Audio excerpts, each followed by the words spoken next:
ให้เต็มกินลำกินสิให้นอนกินบ่ให้เท่า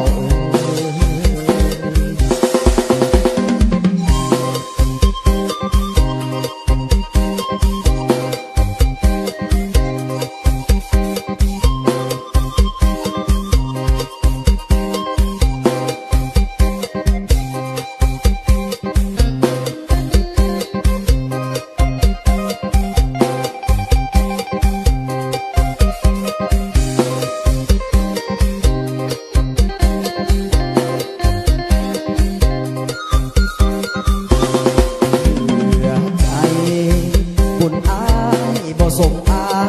ดงอาซีอายบ่มันคงขึ้นลงคงบอกพอ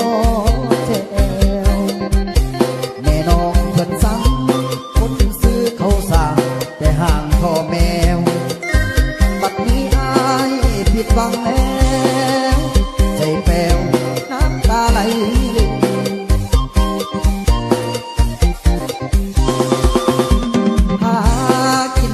เสียงตูอายทิ้งสู่หาเงินล้านทาง